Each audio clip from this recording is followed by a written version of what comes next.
If you've been waiting on a lot of new mods for FS25, today's the day. Starting off with new mods for all platforms, we have the Ermo Levante from SMI Modding Team. This is a subsoiler, 3 meters, 100 horsepower required at 6 miles an hour. We have with bar and without bar. Next is the Lizard CSW Weights from Red Phoenix. First one is the CSW 300. In here we have a 1500 kg and a 300 kg. We also have a decal, which can be added to the side there. I'm doing my best to actually show this, but it's kind of difficult because the camera's above it, not on it. We also have a 1500 as well. It starts at 600 kg. You get to go up to 900, 1200, and 1500. That's pretty sweet. No logo on this one, although the design is much different. Would be cool to see colors on these in a future update, but other than that, very nice. Next is a bucket. Holds 100 liters of whatever you want to put in there. It's basically a tipper that you can pick up and move around. You can move stuff in small quantities. This is really going to be meant for feeding chickens. And I can't really think of any other way to use this. Next, we got some Bale Storage mods. So these are going to be in here. And you can see we've got a couple different setups for them. So the 150, the 350, and the 800. And though they are showcased with round bales, they will also do square bales as well. One thing they will not do, though, is pallets. So make sure you're not putting pallets in. Only bales. Whenever you're ready to get them out, come over here to the side, pick the one that you want, and boop, boop. Right there it is. Next is our mineral cell silo from MA7 Studio. This is going to pop out mineral feed, seeds, fertilizer, and lime. It's going to cost $2,500 and has daily cost of, or monthly rather, of $10. Next is our vehicle shed. This is from Modding Association Katsuo. Very, very cool. Let's go check this out. And that did not work. How in the world do you get in here? All right, well, the doors, or the big doors are not opening. However, the little door on the side definitely worked. And if we come around towards the inside, again, nothing there. So it looks like we're going to have to come to these markers right beside the doors. Hey, I'm okay with this consistency. Also, I think it's very cool to be able to do that because in real life, you have to walk inside. I think that's kind of neat. So I'm down with it. And then we've got another one around towards the back side here.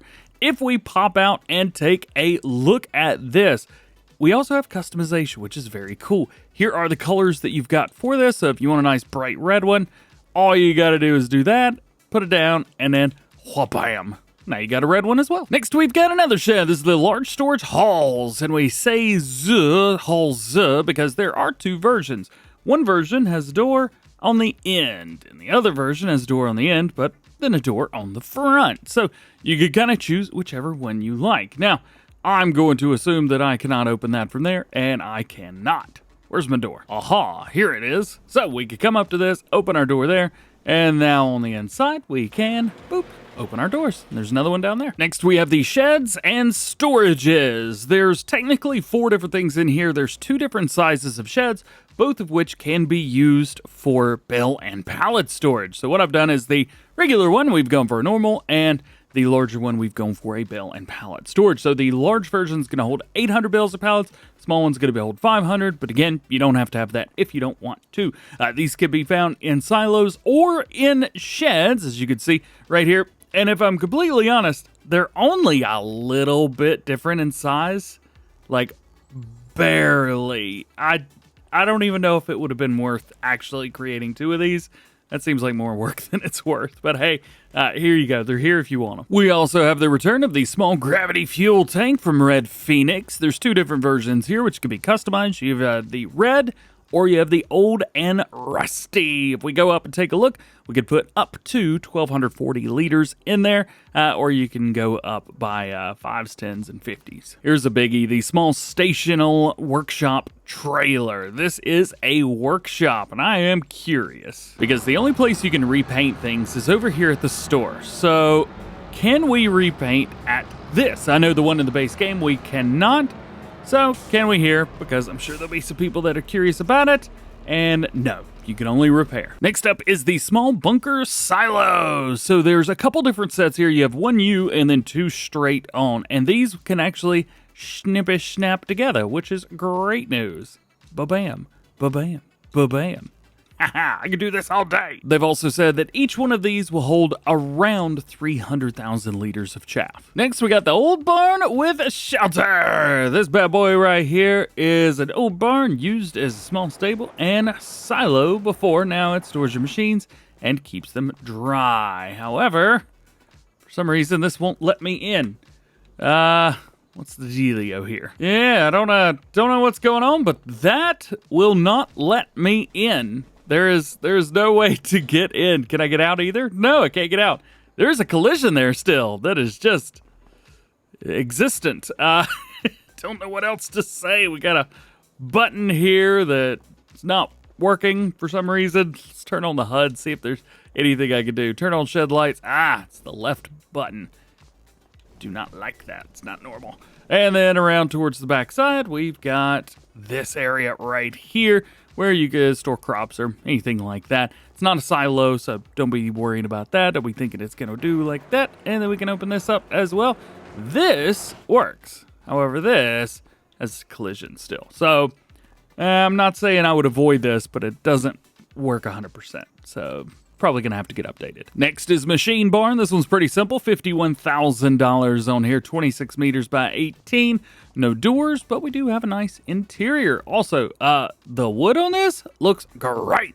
Good job. Next up is the wood shelter set. This is a set of 5 different wooden shelters. Very similar, to be fair, to the previous mod. However, they are from different modders. And we have a couple different setups as well, where we've got kind of like a bunk built into the left and right hand sides.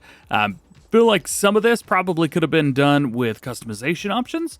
However, they have gone the modded models route. Next is quite a large pack. This is the Old Sheds pack. Man, quite a few things in here. Of course, everything can be found in sheds. We're just going to kind of take a look at these. They are quite old indeed. If you're trying to build an older farm or an older build, this may be exactly what you want to go with. Super awesome wooden door sounds there. Super mega creepy. We also have an extension where you can put on the side of the building. Make sure you've got free build turned on for that. That way they can have collisions kind of melding, if you will. We also got another building here with some big old doors on it. Nice, nice. Great interior there. A lot of space, to be fair, too. You could easily get rid of your big barn on the main farm and just replace it with a few of these buildings. Man, can you imagine what that would look like? That'd be pretty sweet. Matter of fact, I may have to do that myself. And then we've got, even look at right here. Look at that. Oh, I love that little area right there. That's so cool. And then one more building to take a look at here with some sliding doors. What a pack. Next up is a Placeable Hedges. They are anything but placeable. These are fences, and I don't know why they've put them in placeable decoration. They're not placeable. They are creative. So we can go in here. We have a couple different segment types. So we have 1, 2, and 3, low, medium, and high. So this is going to be your, low, segment number 1, change it to 2, and 3. So there are lots. I say lots, but there's plenty you can do here. It's pretty sweet. Kind of snap together and all kinds of good stuff.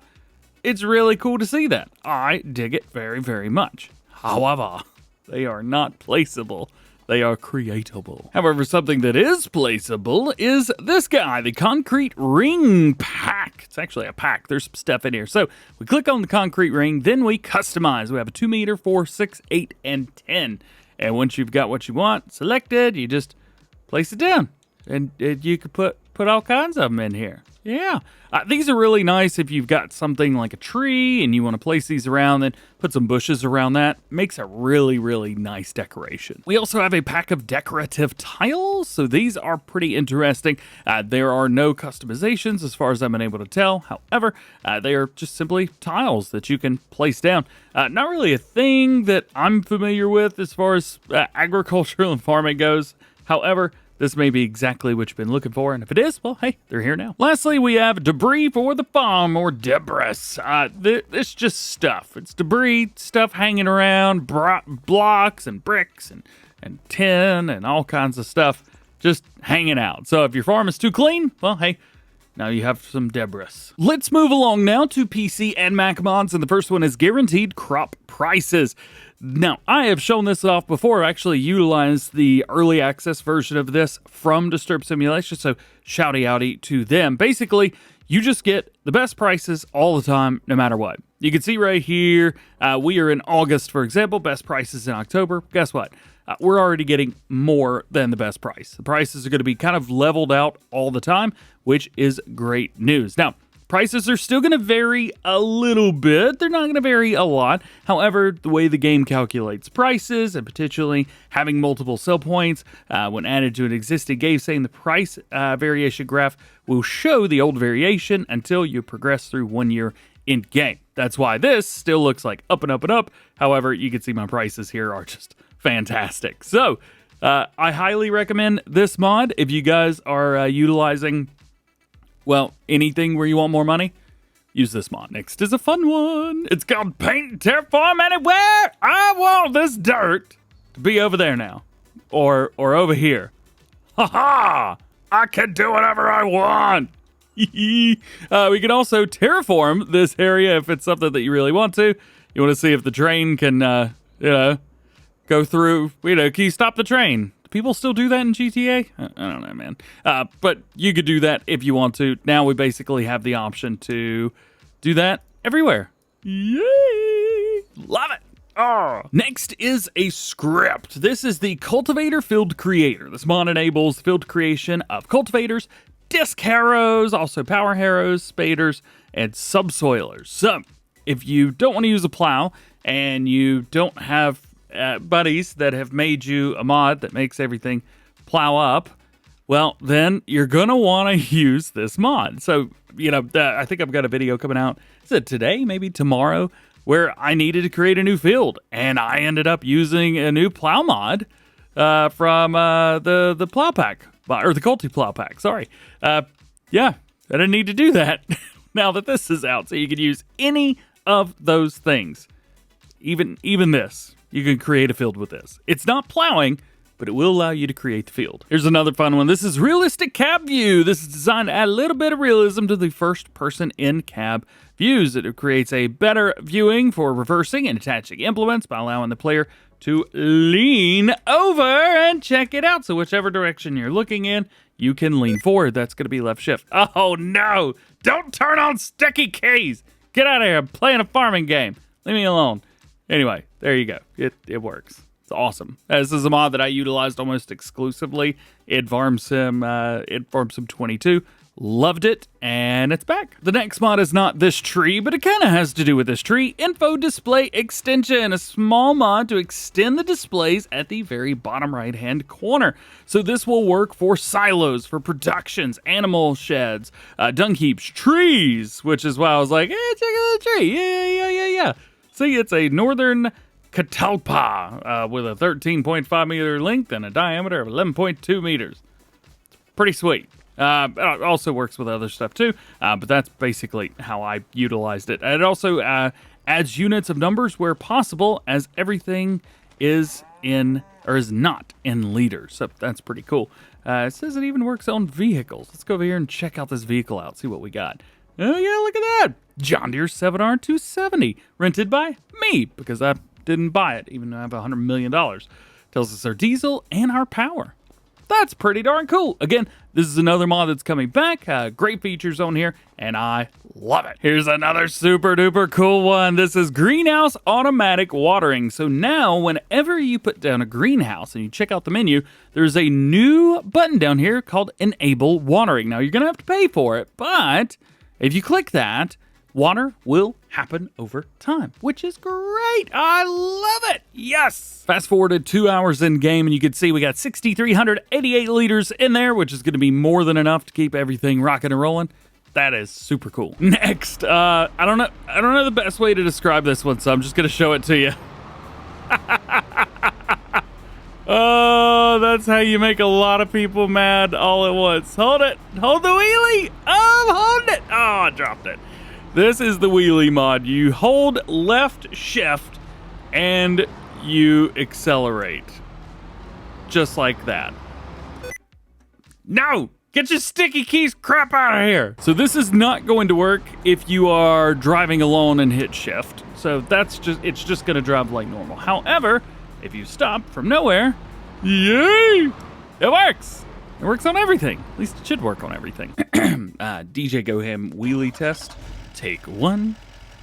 And the truck. Oh, it's doing it. Yeah, let's go. Love that. That's awesome. Let's try it in this international truck. So stupid. God, sticky keys gonna irritate me. And lastly, the one thing that should be able to do this the whole time. There you go. The dirt bike. Bam! If you'll excuse me, I'm gonna be trying to catch this up in the air in a thumbnail. Oh no! I forgot it was Farm Sim.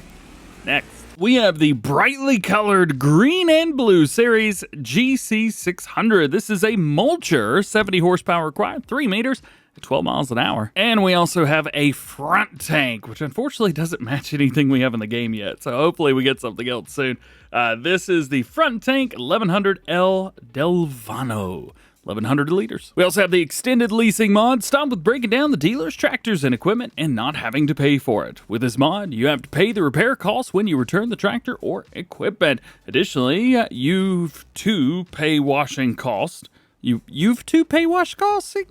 Those words in that order didn't make sense to my brain. Max 30% of the base cost or deposit for a dirty tractor or equipment. For this, you get back the base cost deposit that was paid at the beginning. It's kind of neat. And our last new mod today for PC and Mac players is going to be Park Vehicle. You can deactivate the tabbing of the current vehicle with Control T to park the vehicle. With Shift Control T, you can activate tabbing again for all of your vehicles. In multiplayer, the parking state is only set for yourself, and the state is saved in single player and in multiplayer. And that is all the mods for today. Thanks for hanging out with me. Hope you enjoyed it. If you did, drop a like and subscribe if you do. Enjoy the DjGoHam fam. Double check out notification bells as well. That way you never miss videos like this one in the future. Hope you have an awesome day, and I'll see you in the next one.